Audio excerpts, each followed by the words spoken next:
fare bene a questa città, fa bene al popolo napolitano che sono così, mi orgoglio, no, di aver fatto parte di questa storia per il popolo e per la città. Antonio, lo scudetto a Napoli, che cosa rappresenta lo scudetto per il Napoli e per la città di Napoli? Tu che l'hai vissuto? Io sono vissuto il secondo, no? Il secondo è stato stupendo perché dopo praticamente 2 anni e qualcosina abbiamo vinto questo secondo, però il primo per me è stato il più grande, il più importante di tutti, no? È chiaro che dopo 33 anni, no? I ragazzi adesso hanno vinto questo terzo, sicuramente è anche molto importante. Penso che fare bene a questa città fa bene al popolo napolitano che sono così, mi orgoglio, no, di aver fatto parte di questa storia per il popolo e per la città. Mi auguro che sia questo terzo che possa essere un ciclo, no, di più scudetto, di più conquista, non solo in campionato ma anche all'estero come la Champions. Io mi auguro che davvero inizia un nuovo ciclo.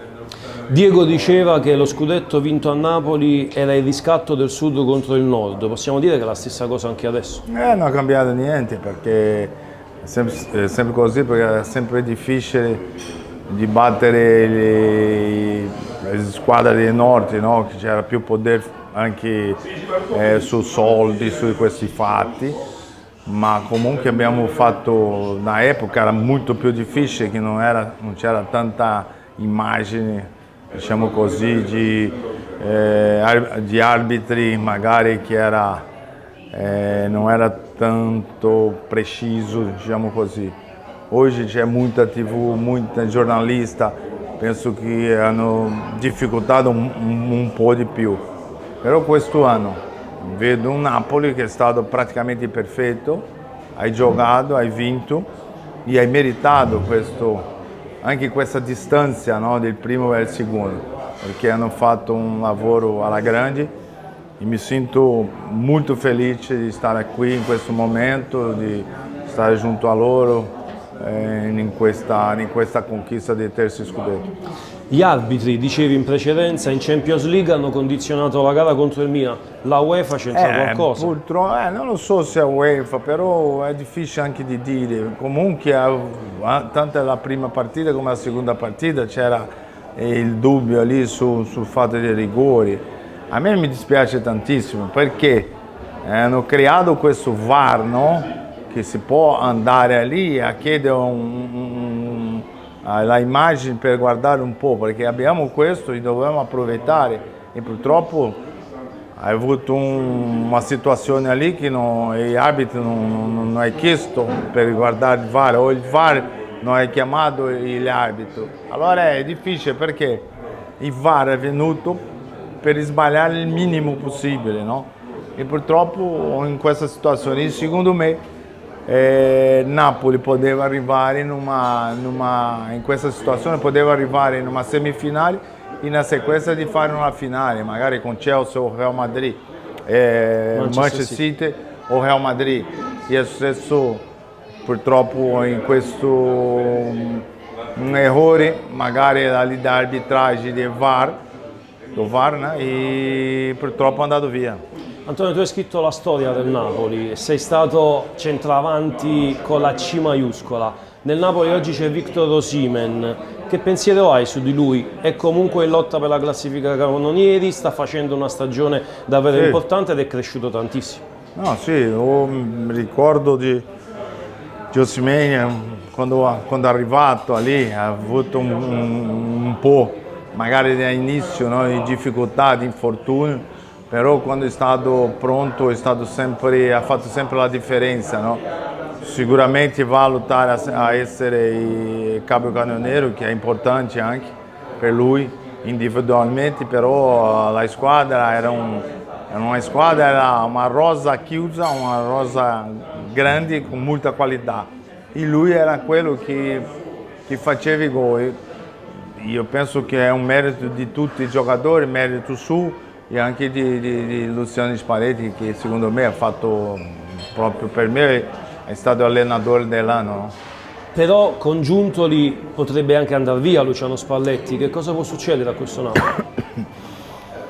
Mi dispiace tantissimo, anche il staff, né? Giuntoli ha fatto un bellissimo lavoro, ha trovato dei giocatori di costo basso e con molta qualità, poi è cresciuto sul campionato. A me mi dispiace tantissimo perché sono due pezzi importantissimi per Napoli, per un futuro di continuare a vincere. No? Purtroppo si va tutte e due, mi pare che Giuntoli mi pare che sta andando na Juve, non si sa ancora se è già chiuso o no, e si perde anche Spalletti, secondo me Napoli perde tantissimo. Le ultime due, nel ringraziarti, hai dichiarato: il calcio per me è come l'ossigeno, mi fa vivere. Sì. Quanto è stato importante per te il calcio? Diciamo così, 90% di noi che amiamo, che piacciamo giocare il calcio con allegria, con il calcio di emozioni, il calcio tecnico, che siamo nella nostra generazione, sarà sempre così. Passo tutto questo ai ragazzi che lavoriamo, oggi ce lo treno nipotini e passo questa mentalità, no? Per vivere il momento, per vivere con una passione, no? Per giocare con l'amore, che questo sicuramente alla fine, no? Fa una differenza grandissima, perché tutti noi abbiamo i talenti, abbiamo la tecnica, cose. Però se abbiamo anche un po' di più di cuore, sicuramente alla fine si può vincere di più.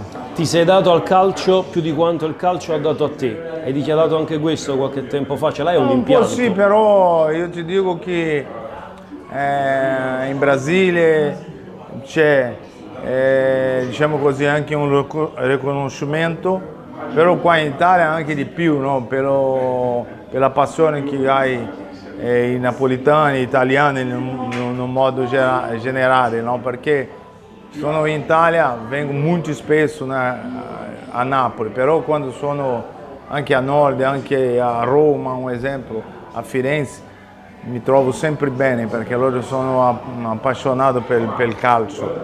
In Brasile è quello, in Brasile purtroppo c'è ora che loro dimenticano un po', so quello che vince, no?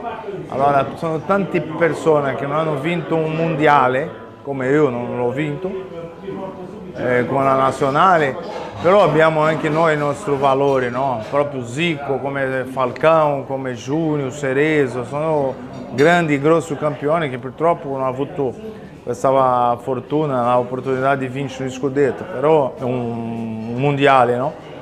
Ma io sono molto felice di 20 anni, 21 anni di professionista, ho vinto tantissimi e ha dato la gioia a tutte queste squadre che hanno vissuto la maglia.